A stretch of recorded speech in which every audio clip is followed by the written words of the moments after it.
Mesdames et messieurs, bienvenue sur ce plateau de La Guinée qui bouge. La Guinée qui bouge, vous le savez, c'est cette émission qui a toujours le plaisir de vous envoyer à la découverte de ceux qui font de belles choses pour la Guinée. Pour cette émission spéciale que nous vous proposons, nous allons vous envoyer sur les installations de la Compagnie des Bauxites de Guinée. Qu'est-ce que la Compagnie des Bauxites de Guinée a de mieux à offrir à la Guinée et à ses concitoyens? C'est dans ce reportage signé Tomou Traoré. Et nous, on se retrouve dans quelques instants avec son directeur général Souleymane Traoré, avec qui nous aurons à parler de long en large de cette entreprise. Aujourd'hui, dans cette immersion exclusive et inédite, je vous emmène sur les installations du leader mondial de la bauxite, la Compagnie des Bauxites de Guinée. Dans ce grand format, nous allons vous montrer que la CBG fait bien plus que de la bauxite. Elle est surtout une entreprise citoyenne et responsable avec un visage humain. Créée le 1er octobre 1963, la Compagnie des Bauxites de Guinée est aujourd'hui la plus ancienne des compagnies minières en terre guinéenne. Située à Sangaredi, au nord-ouest de la Guinée, la CBG est la seule entreprise minière locale avec 49% de part d'action de l'État et les 51 autres pourcents pour Alco Mining, faisant d'elle la plus guinéenne des industries minières. Depuis le début de ses opérations, en août 1973, elle a pu exporter sur le marché mondial plus de 500 millions de tonnes de bauxite. Près de 60 ans après sa création, la CBG s'est fortement modernisée avec des innovations majeures, se mesurant ainsi aux standards les plus élevés au monde en termes de santé, sécurité et de respect des normes d'éthique environnementale et sociale, notamment celles de la Société financière internationale SFI. Dans un environnement aujourd'hui de concurrence rude, si nous sommes dans une posture de conformité avec la loi, je pense que c'est un avantage compétitif pour nous. Et d'ailleurs, c'est ce qui explique, quand on a voulu faire le projet d'extension, nous sommes allés vers les grandes institutions de financement telles que la SFI, la Société financière internationale, et la SFI, comme d'autres structures, ont accepté de nous accompagner et nous ont prêté de l'argent. Vous imaginez, c'est la crédibilité de la compagnie qui amène à faire ça. Et pour nous, c'est un gros avantage compétitif que nous avons dans ce milieu aujourd'hui. CBG a cherché à s'aligner, à aligner ses politiques et ses procédures sur les standards les plus élevés à la matière. Alors CBG a placé les employés, le capital humain en premier. Qu'est-ce que ça veut dire? C'est que les employés sont le moteur du système. Donc nous faisons en sorte que tous les travailleurs qui quittent sains à la maison rentrent aussi sains à la maison, sains et saufs pour pouvoir s'occuper de leur famille. La santé, la sécurité, l'environnement, le respect de la communauté, c'est des valeurs cardinales de l'entreprise qui ne sont pas négligeables et qui ne sont pas négociables. C'est ça, c'est ce qui fait que nous prenons l'homme, le capital humain, en premier. Le capital humain est un véritable sacerdoce à la CBG. L'entreprise compte à ce jour un peu plus de 2200 emplois directs, ce qui fait de la Compagnie des Bauxites de Guinée un des plus grands employeurs après l'État guinéen, avec à la clé des conditions de travail absolument compétitives. Nabi Moussa Silla, directeur des ressources humaines de la CBG, témoin des nombreuses mutations survenues ces dernières années, est sûr d'une seule chose, la CBG a su résister au temps et à la rude concurrence uniquement grâce à l'importance accordée à son capital humain.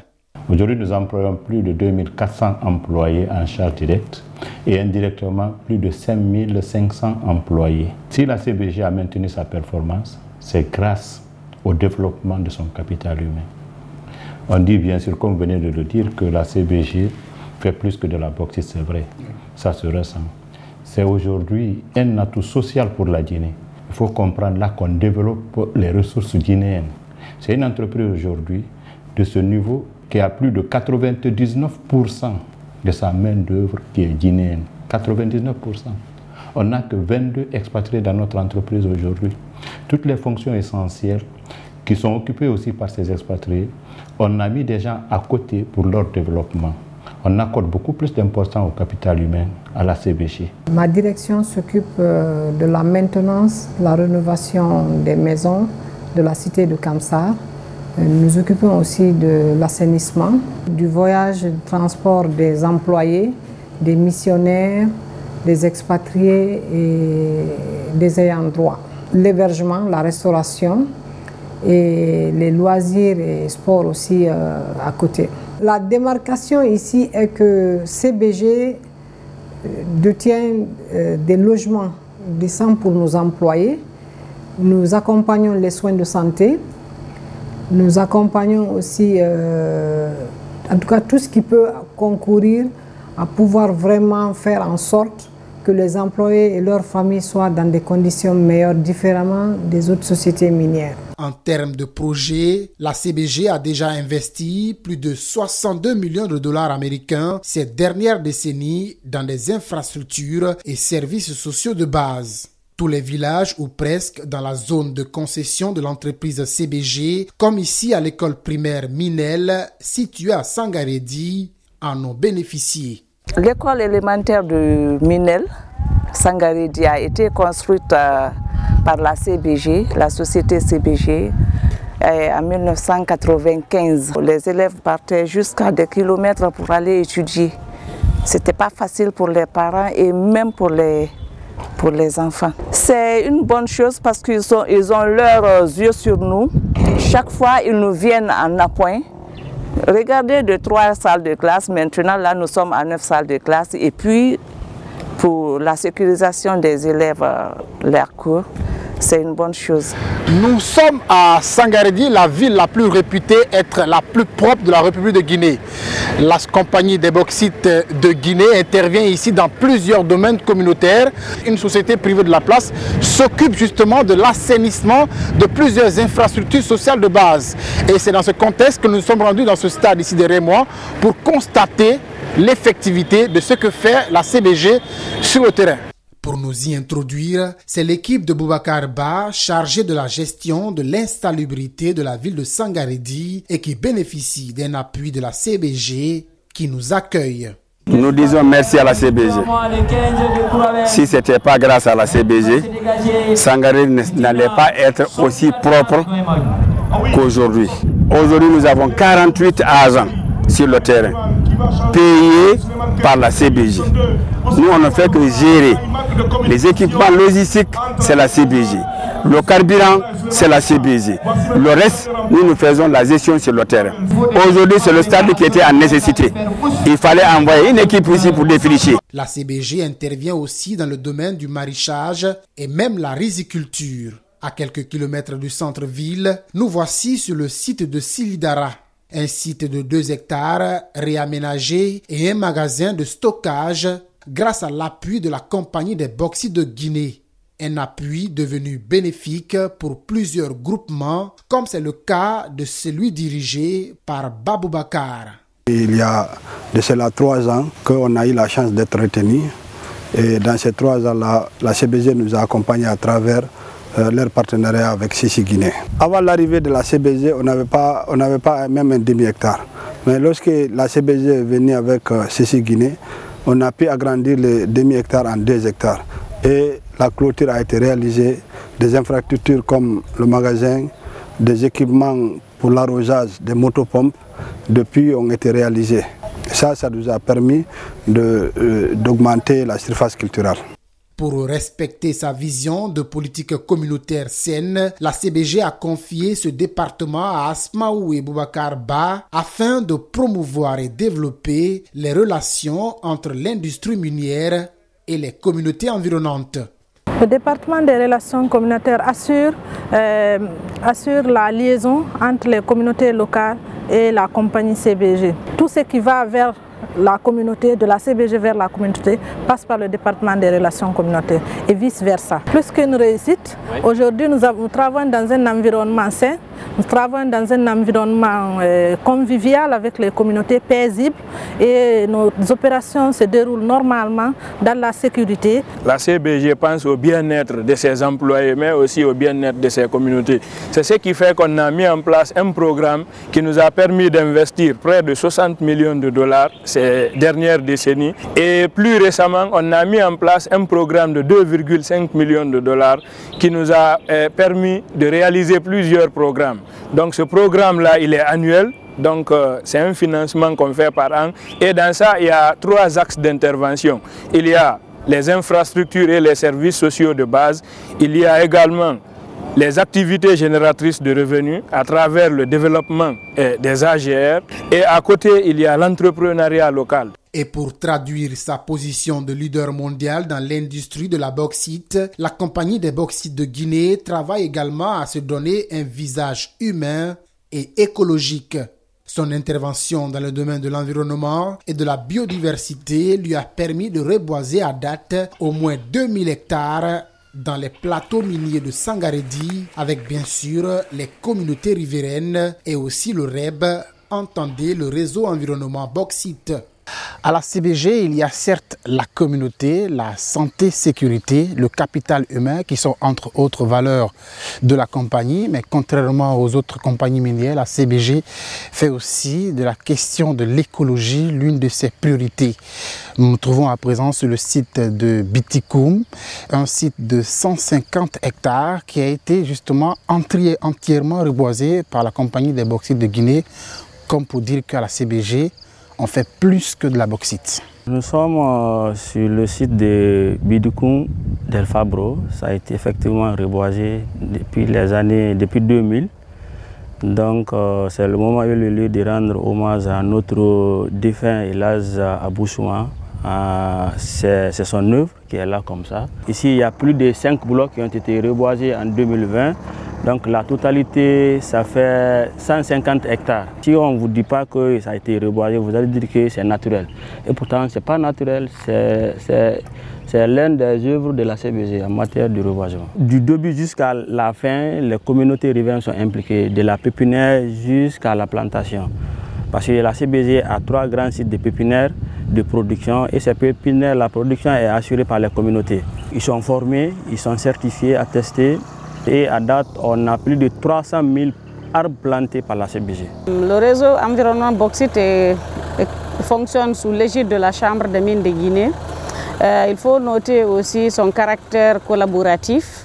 Depuis sa création, nous sommes en partenariat avec des institutions nationales et internationales, parmi lesquelles on peut noter ici l'appui du programme des Nations Unies pour le développement basé en Guinée. Nous avons le projet Combo qui est là, qui évolue, avec lequel nous sommes en train de collaborer. La délégation québécoise à Dakar, et avec lequel on est en train déjà de développer un manuel de réhabilitation minière pour amener les bonnes pratiques au niveau de toutes les entreprises minières. Et tout ça est couronné par les meilleures pratiques avec les normes de l'AFC et les normes de l'Équateur qui est appliquées par les autres entreprises minières. À travers le REB, les entreprises sont en train d'être impliquées au niveau du développement de tout ce qui est programme, stratégie au niveau national et voire même international.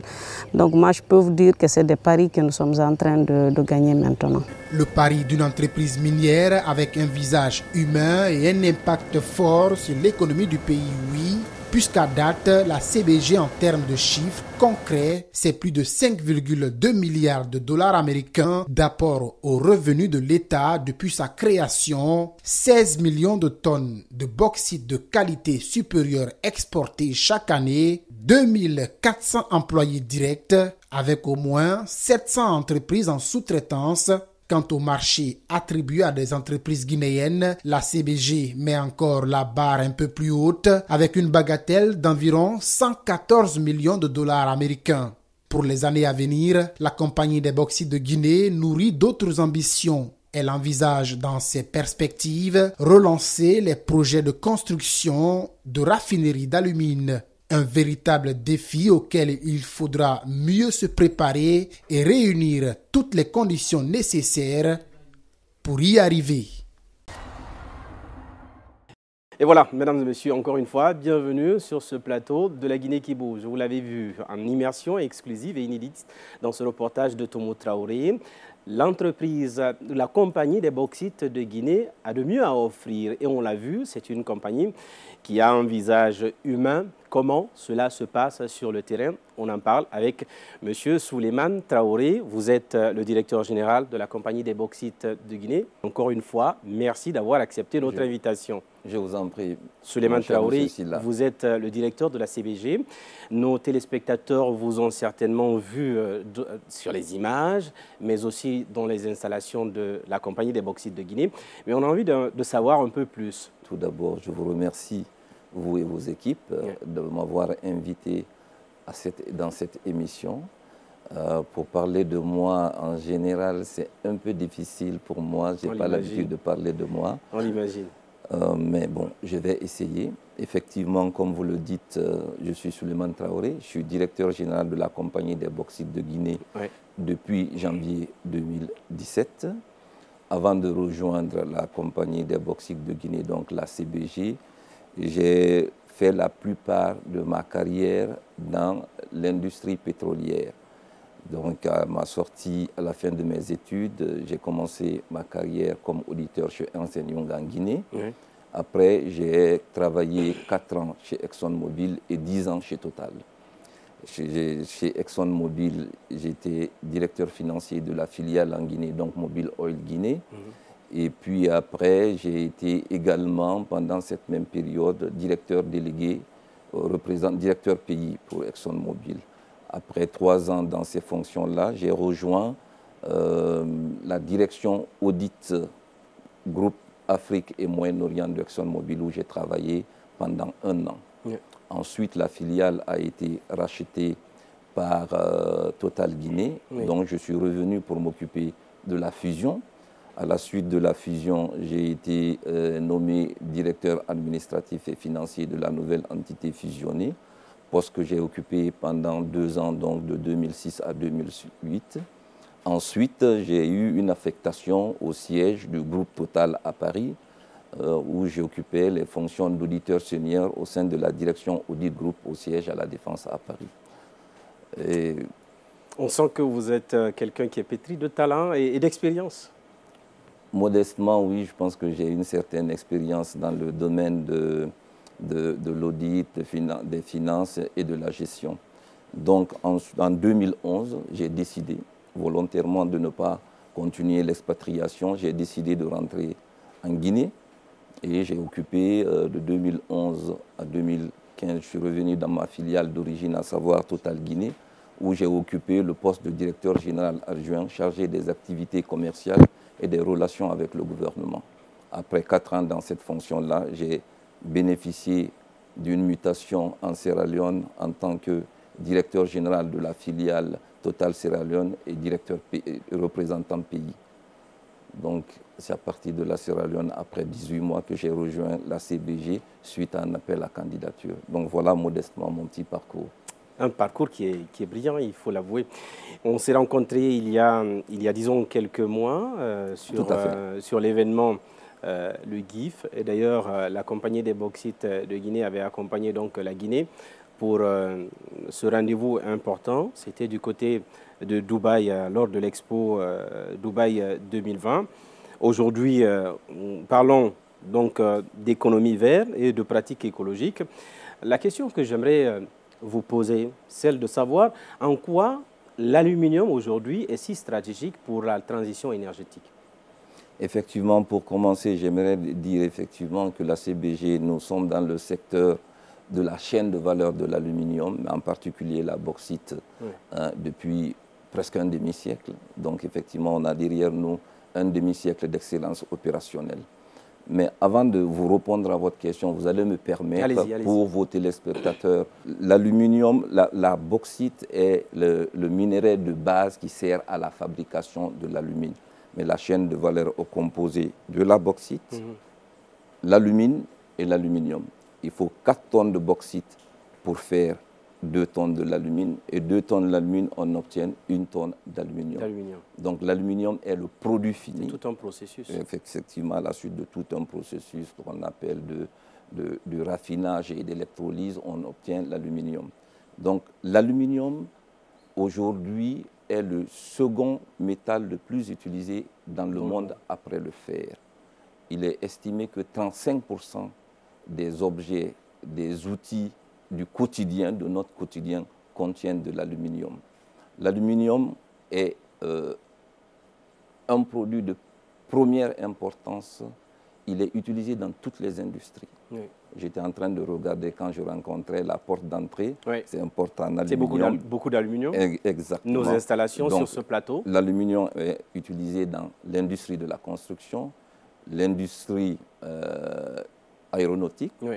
L'industrie automobile, l'industrie du conditionnement, par exemple, les boîtes de coca, c'est de l'aluminium. Ce qui donne d'ailleurs une place très importante à la Guinée, quand on sait aussi que nous sommes deuxième exportateur mondial de bauxite. Effectivement, de nos jours, avec plus de 80 millions de tonnes, nous sommes deuxième exportateur de bauxite derrière l'Australie.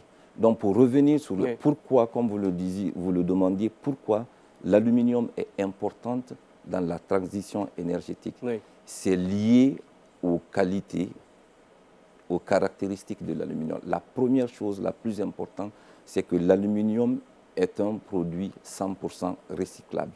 Et théoriquement, il est recyclable à l'infini. Oui. Donc, ça, c'est bon. Les caractéristiques physiques de l'aluminium font que, c'est-à-dire les caractéristiques de légèreté, comme vous le savez, et en même temps de dureté et de facilité à travailler la malléabilité, et aussi les caractéristiques esthétiques font que l'aluminium est un produit très important pour la transition énergétique. Très bien. Je vais vous donner quelques exemples. Pour la transition énergétique, pour pouvoir se passer des énergies fossiles, on parle beaucoup de batteries, de panneaux solaires.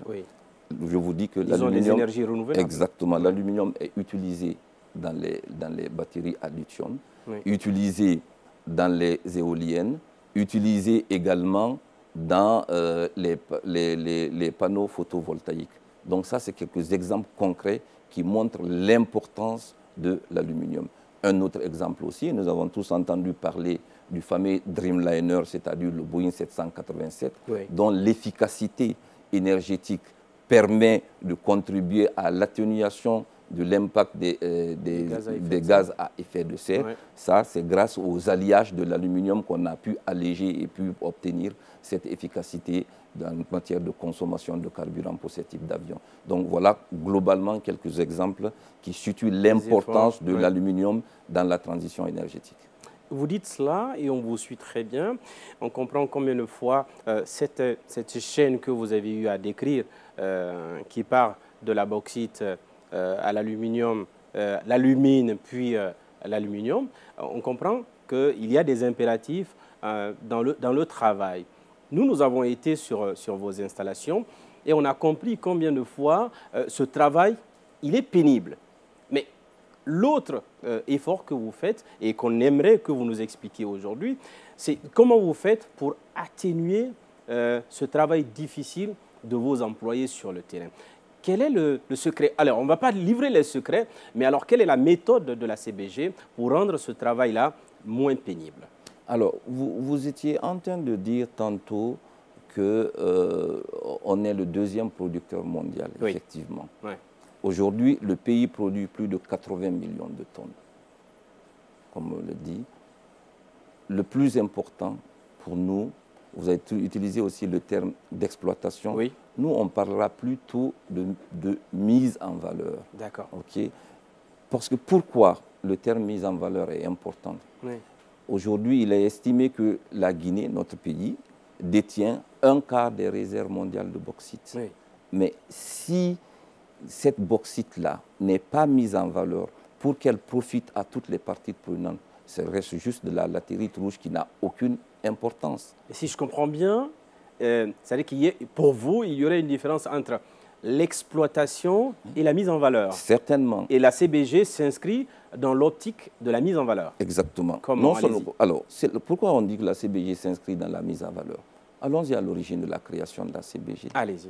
la CBG a été créée pour favoriser le développement économique de la Guinée, et en particulier la zone de Boké. Oui. C'est pour ça, dès l'origine, l'État a 49% de la CBG. De part d'investissement. 65% des revenus de la CBG reviennent à l'État guinéen. Directement. Directement. Ouais. Donc, quand je parle de mise en valeur... Excusez-moi, n'est-ce pas la première fois et n'est-ce pas la seule entreprise dans laquelle la Guinée est autant investie? À date, c'est la seule entreprise où l'État guinéen a plus de 20%, en tout cas dans le secteur bauxitique. Très bien. Voilà.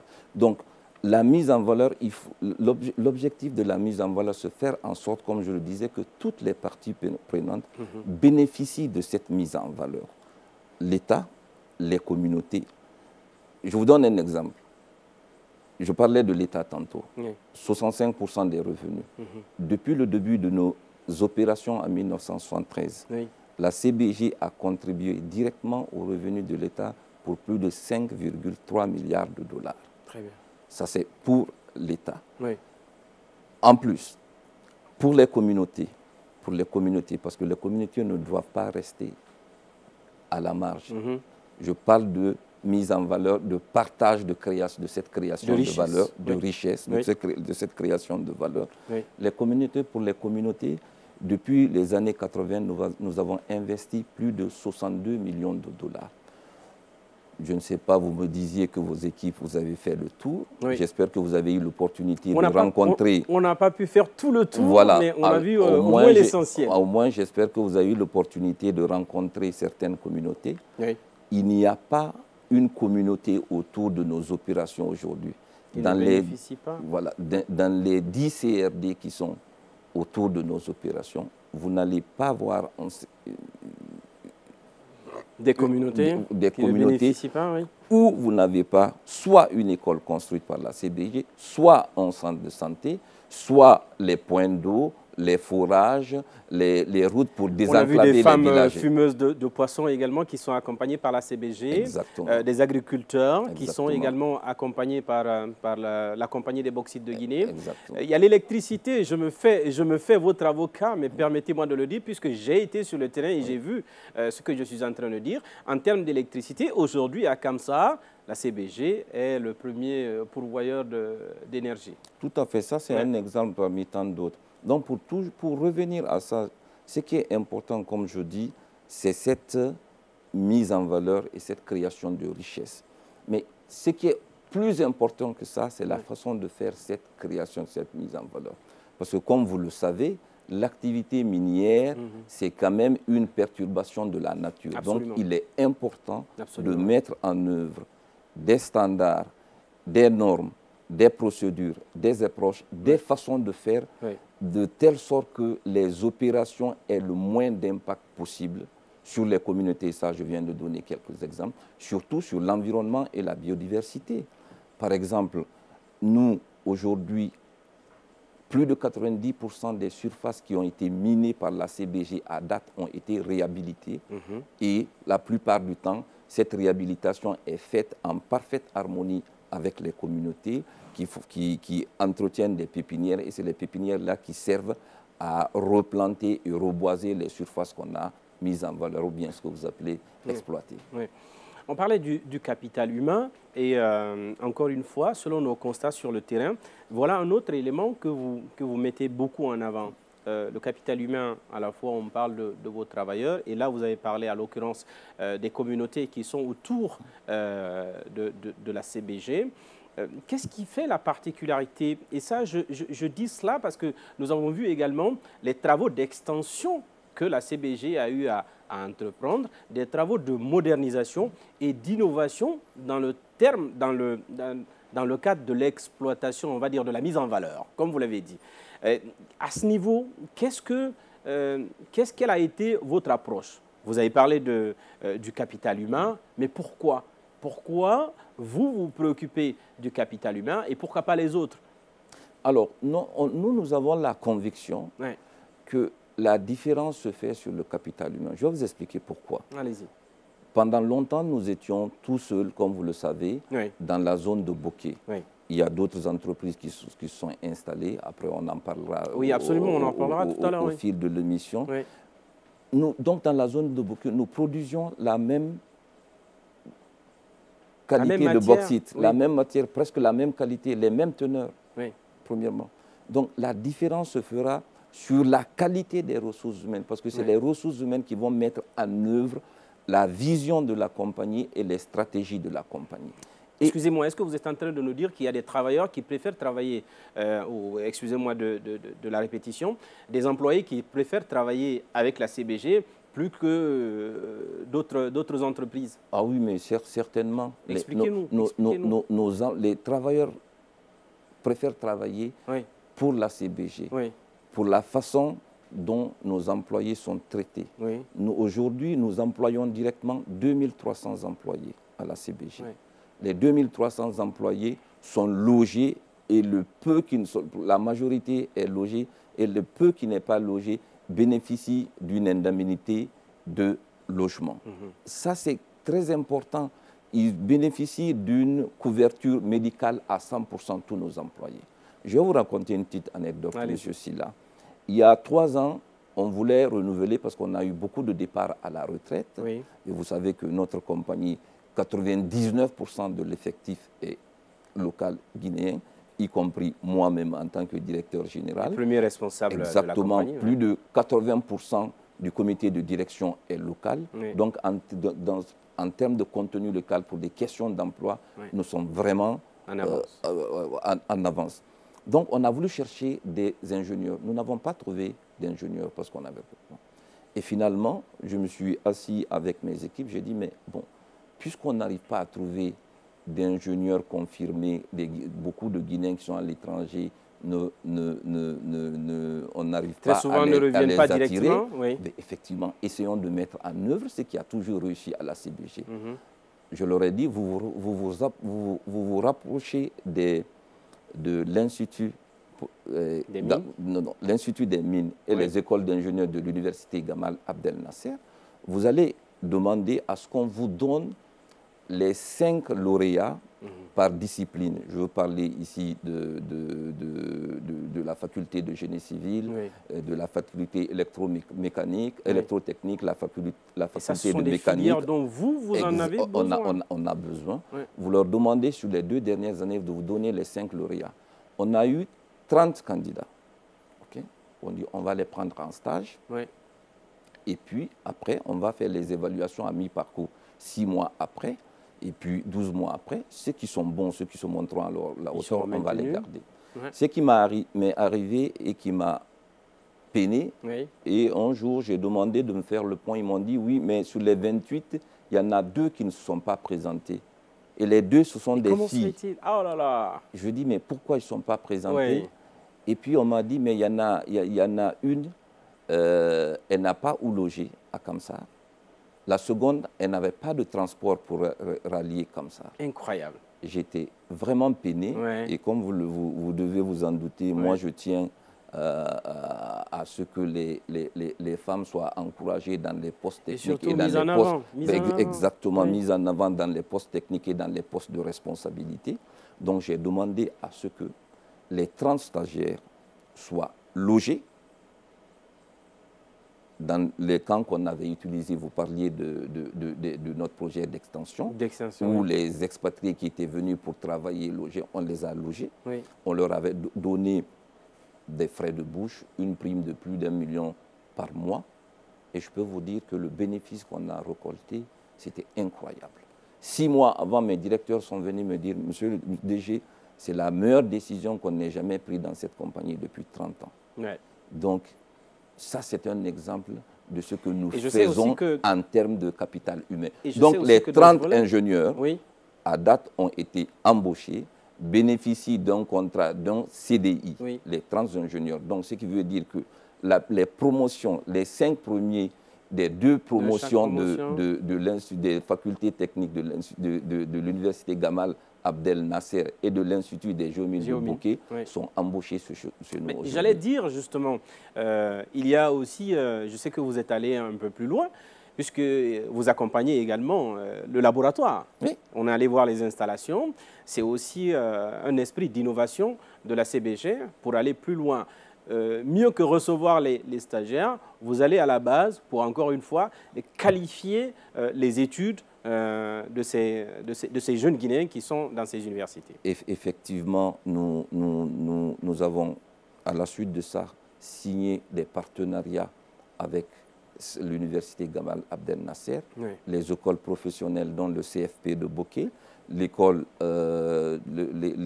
professionnelle de la marine, parce que comme vous pouvez le voir sur les images, on a besoin des pilotes de remorqueurs, oui, qui travaillent dans le bassin, de Kamsar pour faire rentrer, faire sortir les navires. Nous sommes allés sur le quai, on a été témoins donc de ce phénomène, on va dire, de transition. En termes de qualité, la CBG, aujourd'hui, après on me dira peut-être que je fais de la publicité, mais en termes de qualité, la CBG exporte les meilleures qualités de bauxite à l'extérieur du pays. Et justement, parlant de cela, vous n'êtes plus les seuls, que ce soit à Kamsar, à Boké ou à Sangaredi. Comment se déroule ce maillage avec les autres entreprises? Parce que ce qu'il faut peut-être craindre, c'est la course vers l'exploitation, ce qui n'est pas dans votre logique. Comment ça se passe, cette collaboration avec les autres entreprises? Alors, la collaboration avec les autres entreprises se passe très bien. Oui. Je vais vous donner un exemple. D'ailleurs, grâce à la présence de CBG, ça a favorisé l'arrivée et la montée rapide pour aller à la production de certaines entreprises minières, pour ne pas nommer, oui, GAC ou Kobad. Oui. Vous savez qu'actuellement, et ça c'est à l'origine, c'était prévu comme ça dans la convention de CBG, à savoir que les infrastructures logistiques, oui, notamment l'infrastructure ferroviaire, oui, qui est la propriété de l'État, oui, in fine, oui, devait, oui, servir à un usage devait faire... Que chacun pouvait l'utiliser une fois à l'exploitation. Était à usage multiple, oui, et multi-utilisateur. Qu'est-ce que cela veut dire? Vous y aviez pensé? Que d'autres sociétés, oui, pouvaient, dans certaines conditions, utiliser le chemin de fer, oui, et que le chemin de fer pouvait servir à d'autres activités que la mine. C'était comme ça à l'origine. Voilà, par exemple. Mais ça veut dire que la CBG a pensé à ça et bien avant, disons, tout le monde, parce qu'aujourd'hui, je sais que, excusez-moi, je termine sur ça, je sais que le débat dans certaines structures minières, c'était l'exclusivité de la voie ferrée pour ces entreprises. Et vous, ça veut dire qu'il y a plusieurs décennies, vous y aviez déjà pensé et anticipé ces éléments. Quand vous regardez la convention de base de la CBG, oui, cette provision existe déjà dedans. Ce qui veut dire que les fondateurs de la CBG, notamment l'État guinéen qui est actionnaire, avaient déjà anticipé ça. Et oui, c'est ce que nous avons commencé à mettre en œuvre, oui, en 2015, oui, quand les nouveaux projets, les nouvelles conventions ont été signées entre l'État guinéen et GAC, oui, d'une part, et l'État guinéen et Kobad. Donc, nous avons signé ce qu'on appelle l'accord multi-utilisateur, oui, entre la CBG, qui est l'opérateur historique, l'ANAIM, qui est le propriétaire des infrastructures ferroviaires, oui, Kobad et GAC, oui, pour augmenter la capacité de transport du chemin de fer pour la portée de 18 millions de tonnes à 51 millions de tonnes. Nous avons lancé ce projet-là, qui est en cours d'exécution. Mais avant même l'aboutissement du projet, qui va être dans quelques mois, ces sociétés-là opèrent déjà. Ce qui veut dire que grâce à la participation de la CBG, où nous sommes opérateurs, c'est-à-dire c'est nos conducteurs, les locomotives qui vont chercher les wagons chargés et les wagons vides de ces deux sociétés-là pour faire le transport sur le chemin de fer.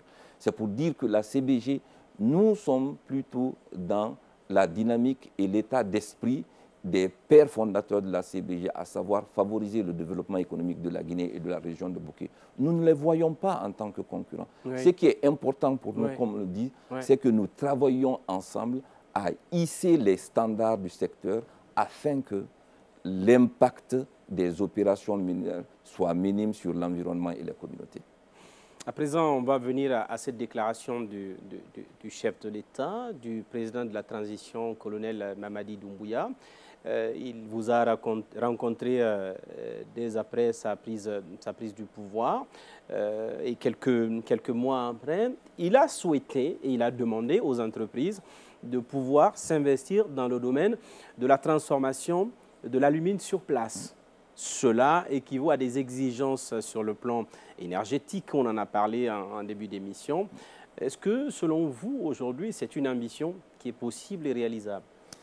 D'entrée de jeu, ce que je voulais dire, c'est que cette demande, cette ambition politique de Monsieur le Président de la Transition est légitime. Ça, c'est très important d'entrée de jeu de le préciser. Une fois qu'on a dit ça, il est important de savoir que les projets de raffinerie comportent des défis. Moi, je ne veux pas utiliser le terme d'obstacle, je parle de défi. Ce qui veut dire que si toutes les parties prenantes travaillent ensemble, nous devrons pouvoir arriver à surmonter ces défis-là afin que les projets, un ou plusieurs projets de raffinerie, voient jour en République de Guinée. Et personnellement, il faut la coordination. Première des choses. Personnellement, j'y crois. Ce que je veux dire, mais c'est des problématiques qui sont complexes, qui nécessitent la participation, un travail en bonne intelligence de toutes les parties prenantes. Je vous donne un exemple, comme vous le disiez, comme vous l'anticipiez. Un des sujets compliqués en matière de raffinerie aujourd'hui, c'est les questions énergétiques. La source d'énergie à utiliser, la disponibilité de l'énergie. On vient de voir que la volatilité sur le marché international, avec la guerre en Ukraine, en 6 mois, les prix sont passés, ont été presque multipliés par 2,5 fois par rapport il y a 2 ans. Les prix de l'énergie ont été multipliés par 2. Aujourd'hui, vous voyez la grosse crainte pour des pays qui sont soi-disant plus développés que nous, à savoir l'Europe aujourd'hui. Ils se demandent est-ce qu'ils vont avoir suffisamment d'énergie pour pouvoir faire face à leurs besoins. Donc ça, c'est un exemple pour dire que c'est des problématiques complexes sur lesquelles c'est en travaillant ensemble qu'on va y arriver. Je pense que c'est ce qui est en cours actuellement. Est-ce qu'on peut dire qu'il y a dans le cas particulier de la CBG, effectivement, nous, en 2018, le conseil d'administration m'a mandaté de relancer les études pour ce projet de raffinerie. C'est ce que nous avons fait. Nous avons mis en place une équipe. Nous avons recruté une firme d'ingénierie de réputation internationale qui a livré les premières étapes. Vous savez, pour des projets complexes comme ça, il y a plusieurs étapes d'études. Les études de faisabilité ont été livrées. Nous avons présenté ce résultat à notre conseil d'administration. Notre conseil d'administration nous a mandaté de traiter des questionnements qui étaient sortis de cette étude pour lesquels on n'avait pas encore de réponse précise. C'est sur ça qu'on est en train de travailler. On va avancer. L'exclusivité des résultats? Non. Mais, comme je dis, c'est ce qui me rend confortable sur le fait que, confiance sur le fait que, dans le futur, on peut avoir des raffineries en Guinée. Alors, on va à présent terminer cet entretien par un élément non moins important, c'est l'aspect écologique. Est-ce qu'on peut aujourd'hui se faire une projection de l'investissement de la CBG dans le domaine de l'écologie, réhabilitation des terres, accompagnement des localités qui ont été impactées? Alors, pour l'impact écologique, ce que nous faisons, c'est, avant d'impacter, quelles sont les mesures que nous prenons avant de remettre. Vous savez, en matière de préservation de l'environnement, il y a des étapes. La première des choses à faire, c'est éviter de perturber. Quand vous n'avez pas le choix, vous faites en sorte que vous atténuez. Quand vous ne pouvez pas atténuer, en ce moment, vous rentrez dans une compensation. Ce que vous avez perturbé ici, exactement, vous essayez, si vous ne pouvez pas le réparer ici, c'est ce qu'on appelle en anglais l'offset, vous essayez de le reproduire ailleurs pour que votre impact global soit, comme on dit, net positif. Donc, c'est ça déjà l'approche, ce que je dis, ce qui est important. Mais maintenant, une fois que c'est fait, il faut y remédier. C'est ce que nous avons fait. Je vous disais tantôt que depuis le début de nos productions, toutes les surfaces que nous avons minées, 90% de ces surfaces-là ont été réhabilitées aujourd'hui. Et notre objectif est de n'avoir qu'un an de gap, c'est-à-dire une fois qu'on a exploité une surface et qu'on a fini de l'exploiter, on ne revient plus là-dessus, qu'il n'y ait qu'un an avant que nous commencions à réhabiliter. Et c'est l'objectif là qu'on s'est donné. Très bien. Je termine cet entretien par une dernière question qui me tient à cœur. Et cela, c'est eu égard à votre slogan. C'est dit que la CBG, c'est une entreprise avec un visage humain. Est-ce qu'on peut dire que c'est un peu prétentieux? Est-ce que vous voulez dire que c'est prétentieux? Est-ce que c'est prétentieux? Non, comme je dis, la CBG, effectivement, c'est une entreprise qui est à visage humain. Oui. Je vous ai cité tout ce qu'on a fait pour les communautés, que nous continuons à faire. Je vous rappelle que depuis 2018, nous avons encore augmenté notre contribution. On est passé d'environ 600 000 $ par an à 2,5 millions de $. Oui. Et cette augmentation, on a décidé de réorienter notre stratégie d'accompagnement, de soutien aux communautés. Les infrastructures, on en a suffisamment fait. Ce que nous souhaitons maintenant, oui, c'est travailler sur ce que nous appelons les activités génératrices de revenus. Oui. C'est-à-dire faire en sorte que aider les communautés en ciblant en particulier les jeunes et les femmes, afin qu'ils puissent vivre de leur activité, les accompagner, afin qu'ils puissent vivre de leur activité, que ce soit par exemple l'agriculture, l'apiculture, oui, le maraîchage. Donc voilà ce qu'on fait. Effectivement, on peut dire que le CBG fait de vous une entreprise qui a un visage humain. Exactement. Voilà, M. Souleymane Traoré, c'est la fin de cet entretien au compte de l'émission La Guinée qui bouge. Peut-être un dernier mot pour nos téléspectateurs?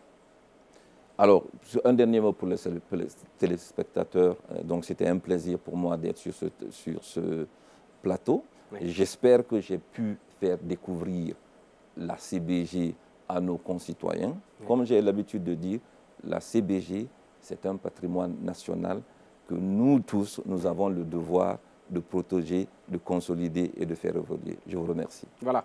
Merci encore une fois, M. Souleymane Traoré. Je rappelle que vous êtes le directeur général de la compagnie des bauxites de Guinée. Ça a été un plaisir pour nous de vous accueillir. Plaisir partagé. D'ailleurs, vous l'avez dit, c'est une exclusivité que nous avons parce que vous ne vous prêtez pas très souvent aux questions des journalistes dans le pays. Donc, c'est une confiance que notre média, Joma Média, peut vraiment s'en féliciter. Mesdames et messieurs, c'est la fin de cette émission.